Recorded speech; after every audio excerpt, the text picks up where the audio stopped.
হরে কৃষ্ণ।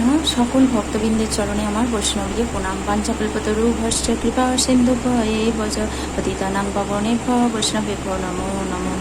এই যে শ্রীমদ্ ভগবদ গীতা, এই শ্রীমদ্ ভগবদ গীতা আমরা কেন অধ্যয়ন করব? এই গীতা অধ্যয়নের উদ্দেশ্যটা কী সেটা আমাদেরকে জানতে হবে। তো সেই গীতা অধ্যয়ন কেন করব?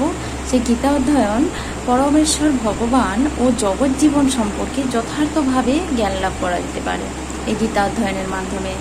তো গীতা জ্ঞান অর্জন করে ভগবান শ্রীকৃষ্ণের ইচ্ছা ও নির্দেশ অনুসারে আমাদের জীবনটাকে আমরা পরিচালনা করতে পারবো।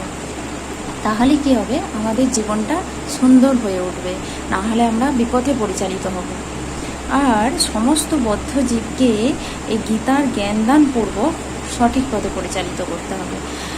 শুধু আমরা নিজেরাই জ্ঞান অর্জন করব সেটা নয়, সমস্ত বদ্ধ জীব, এই যে যারা জড়জগতে বদ্ধ অবস্থায় রয়েছে সমস্ত বদ্ধ জীবকে এই যে গীতার জ্ঞান আমাদেরকে কি করতে হবে? প্রচার করতে হবে।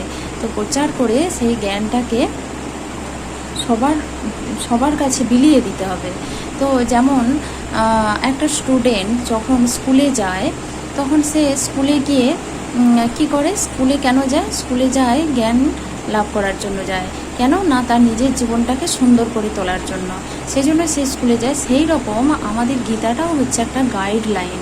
তো সেই গাইডলাইনটা যখন আমরা নিজেদের জীবনে কাজে লাগাতে পারবো, তখন কি হবে? আমাদের জীবনটা অনেক সুন্দর হয়ে উঠবে।